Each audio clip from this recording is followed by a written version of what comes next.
ইয়া রাসূলুল্লাহ, ইয়া হাবিবাল্লাহ, আপনি আমাকে এমন একটা আমল বলে দেন যে আমল করার কারণে আমি সঙ্গে সঙ্গে জান্নাতে যাইতে পারি।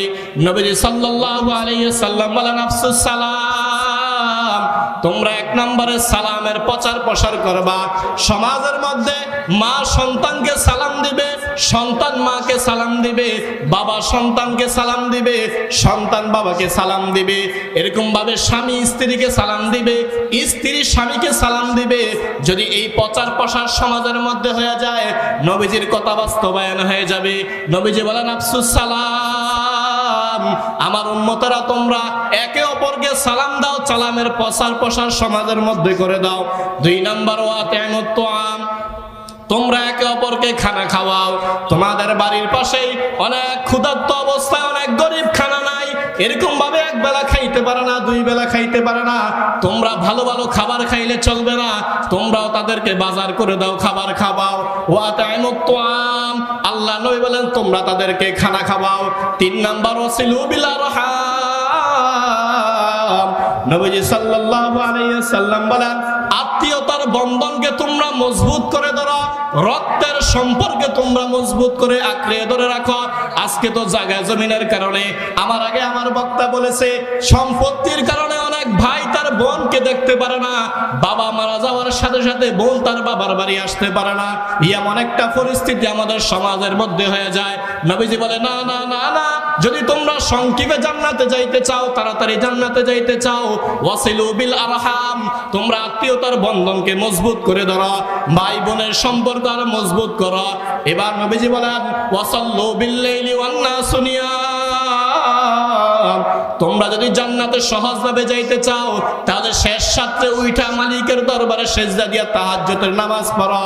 এই তাহাজ্জুদের নামাজ যখন আপনার আমার মধ্যে চলে আসবে, নবীজি বলেন তাদখুলু বিসালাম, এরকম ভাবে আমার উম্মতরা যদি এই 4টা কাজ করতে পারে, সঙ্গে সঙ্গে জান্নাতে চলে যাবে। মौत को समझा है गाफिल इख्तितामे जिंदगी, दर हकीकत मौत तेरे इब्तिदाए जिंदगी, दर हकीकत मौत तेरे इब्तिदाए जिंदगी, यहाँ हम सब मुसाफिर हैं वही आखिर ठिकाना, कोई आगे रवाना है कोई पीछे रवाना, कोई आगे रवाना है कोई पीछे रवाना, जिंदगी क्या मुख्तसर एक ख्वाब है, जिंदगी क्या मुख्तसर एक ख्वाब है, मौत क्या उस ख्वाब की ताबीर है, मौत क्या उस ख्वाब की ताबीर है। আলহামদুলিল্লাহ, ঐতিহ্যবাহী কৌসুয়া জামিয়া ইসলামিয়া আহমদিয়া মাদ্রাসার বাৎসরিক মাহফিলে আজ প্রথম দিন, প্রথম অধিবেশনের সম্মানিত সভাপতি, বিশেষ অতিথি, প্রধান অতিথিবৃন্দ, দূর দূরান্ত থেকে আগত আল্লাহ পাকের আশিকিন, জাকিরিন, শাকিরিন, মুহিব্বিন, মুরিব্বিয়ানে আযম, কলিজার টুকরা সমবয়সী যুবক বন্ধুগণ, স্নেহের ছোট ভাই, পর্দার অবস্থানগত শ্রদ্ধেয় সম্মানিত মা ও বোনেরা, সর্বোপরি সেই মহান মনিবের দরবারে শুকরিয়া আদায় করি যে মহান রব্বুল ইজ্জত আমাদেরকে অত্যন্ত দয়া করে, মায়া করে এই জান্নাতের বাগানে আসার এবং বসার তৌফিক দান করেছেন। এই কারণে দিল থেকে কালিমাতুর শুকর আদায় করি, বলি আলহামদুলিল্লাহ। লক্ষ কোটি দরুদ ও সালাম বিশ্ব নবী, শেষ নবী হযরত মুহাম্মদুর রাসূলুল্লাহ সাল্লাল্লাহু আলাইহি ওয়াসাল্লাম। মুহতারাম হাজিরিন, দোয়া নেওয়ার জন্য উঠেছি। তা আমি কোরআনে কারীমের মধ্যে হতে ছোট্ট একটা আয়াতে কারিমা তেলাওয়াত করেছি। আল্লাহ রাসূল সাল্লাল্লাহু আলাইহি ওয়াসাল্লামের অসংখ্য অগণিত হাদিস থেকে ছোট্ট একটা হাদিস পাঠ করেছি। আল্লাহ তাআলা পবিত্র কোরআনে কারীমের মধ্যে বলতেছেন যে কুল্লিল মুমিনিনা ইয়াগুদ্দু মিন আবসারিহিম ওয়া ইয়াহফাযু ফুরুজাহুম, পৃথিবীর মধ্যে আমরা যারা আছি, আমাদের পুরুষদের অনেকের ধারণা যে পর্দার কথা শুধুমাত্র আল্লাহ তাআলা মহিলাদেরকে বলেছে, পুরুষদেরকে বলে না। এমন একটা ধারণা আমাদের পুরুষদের মধ্যে যে পর্দা শুধু মহিলারা করবে, পুরুষ করবে না। বরং আল্লাহর কোরআন কি বলে যে আল্লাহ তাআলা মহিলাদেরকে পর্দার করার কথা আগে বলার আগে পুরুষদেরকে বলতেছে। কি বলে? কুল্লিল মুমিনিনা ইয়াগুদ্দু মিন আবসারিহিম ওয়া ইয়াহফাযু ফুরুজাহুম কুল্লিল মুমিনিনা ইয়াগুদ্দু মিন আবসারিহিম ওয়া ইয়াহফাযু ফুরুজাহুম। আল্লাহ তাআলা পবিত্র কোরআনে কারীমের মধ্যে বলতেছেন, হে নবী আপনি আপনার মুমিন পুরুষদেরকে বলে দেন, আপনার উম্মতের মধ্যে মুমিন পুরুষ উম্মতদেরকে বলে দেন, কুল্লিল মুমিনিনা ইয়াগুদ্দু মিন আবসারিহিম, তারা যাতে তাদের চোখের হেফাজত করে, চোখের পর্দা করে। 2 নাম্বার আল্লাহ তাআলা বলেন ওয়া ইয়াহফাযু ফুরুজাহুম, আপনি আপনার মুমিন উম্মতের মধ্যে মুমিন পুরুষদেরকে বলে দেন তারাও যাতে তাদের লজ্জাস্থানকে হেফাজত করে। আল্লাহ তাআলা নারীদেরকে পর্দা করার কথা বলার আগে আল্লাহ পুরুষদেরকে পর্দা করার কথা বলেছেন। আল্লাহ পুরুষের পর্দার 1 নম্বর কথা বলেছে যে তারা তাদের চোখের হেফাজত করবে, 2 নাম্বার তারা তাদের লজ্জাস্থানকে হেফাজত করবে। আল্লাহ তাআলা পরের আয়াতের মধ্যে মহিলাদের পর্দার কথা বলে আল্লাহ বলেন ওয়া কুল্লিল মুমিনাতি ইয়াগুদুনা মিন আবসারিহিন্না ওয়া ইয়াহফাজনা ফুরুজাহুন্না ওয়া লা ইউবদিনা জিনাতাহুন্না। আল্লাহ তাআলা 2 নাম্বার পরের আয়াতের মধ্যে আল্লাহ মুমিন নারীদেরকে বলে, হে মুমিন নারীরা তোমরাও তোমাদের লজ্জাস্থানকে, তোমরাও তোমাদের চোখের হেফাজত করবা। পুরুষদের 2টা পর্দার কথা বলেছে। 1 নাম্বার পুরুষ তাদের এরকম ভাবে পুরুষ তাদের চোখের হেফাজত করবে, এটা হলো পুরুষের জন্য 1 নাম্বার পর্দা। পুরুষের জন্য 2 নাম্বার পর্দা হলো পুরুষ ওয়া ইয়াহফাযু ফুরুজাহুম, পুরুষরা তাদের লজ্জাস্থানকে হেফাজত করবে।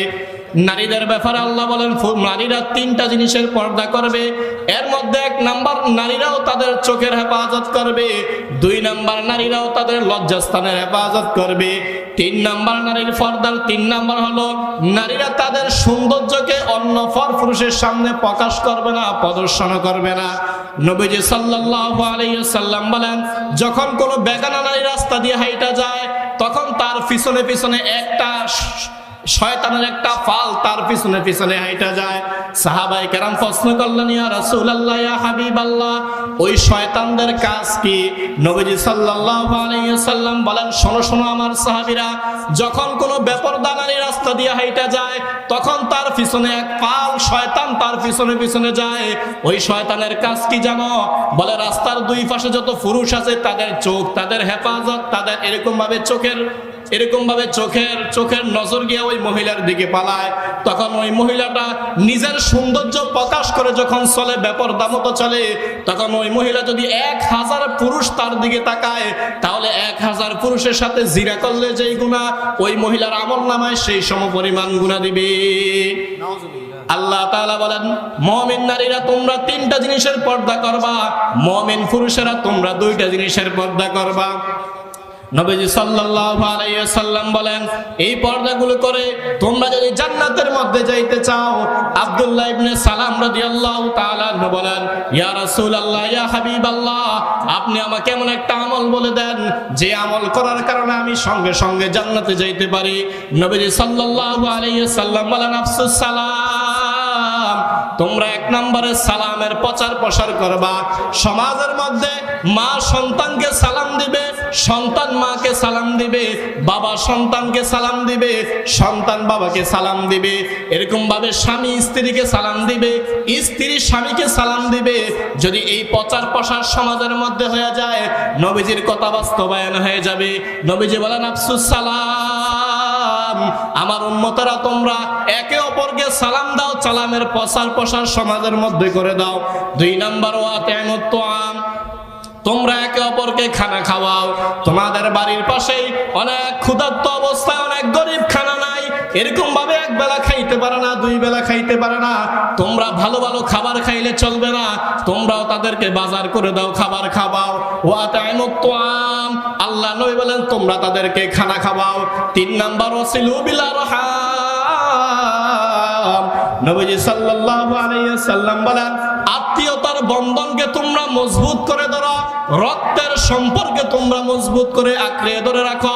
আজকে তো জায়গা জমিনের কারণে, আমার আগে আমার বক্তা বলেছে, সম্পত্তির কারণে অনেক ভাই তার বোনকে দেখতে পারে না, বাবা মারা যাওয়ার সাথে সাথে বোন তার বাবার বাড়ি আসতে পারে না। এমন একটা পরিস্থিতি আমাদের সমাজের মধ্যে হয়ে যায়। নবীজি বলে না না না না, যদি তোমরা সংক্ষেপে জান্নাতে যাইতে চাও, তাড়াতাড়ি জান্নাতে যাইতে চাও, ওয়াসিলু বিল আরহাম, তোমরা আত্মীয়তার বন্ধনকে মজবুত করে ধরো, ভাই বোনের সম্পর্ক আর মজবুত করো। এবার নবীজি বলেন ওয়াসাল্লু বিল্লাইলি ওয়ান নাসু নিয়াম, তোমরা যদি জান্নাতে সহজভাবে যাইতে চাও তাহলে শেষ রাতে উঠা মালিকের দরবারে সেজদা দিয়া তাহাজ্জুদের নামাজ পড়ো। এই তাহাজ্জুদের নামাজ যখন আপনার আমার মধ্যে চলে আসবে, নবীজি বলেন তাদখুলু বিসালাম, এরকম ভাবে আমার উম্মতরা যদি এই চারটা কাজ করতে পারে সঙ্গে সঙ্গে জান্নাতে চলে যাবে। আল্লাহ তাআলা আমাদেরকে যে পর্দার কথা বলা হয়েছে, পুরুষরা দুইটা জিনিসের পর্দা করবে, এক নাম্বার চোখের পর্দা, দুই নাম্বার লজ্জাস্থানের পর্দা। মহিলারা তিনটা জিনিসের পর্দা করবে, এক নাম্বার চোখের পর্দা, দুই নাম্বার লজ্জাস্থানের পর্দা, তিন নাম্বার নারীরা তাদের সৌন্দর্যকে অন্য পুরুষের সামনে প্রকাশ করবে না। আল্লাহ তাআলা আমাদেরকে আমল করার তৌফিক দান করুন। ওয়া মা আলাইনা ইল্লাল বালাগ। আসসালামু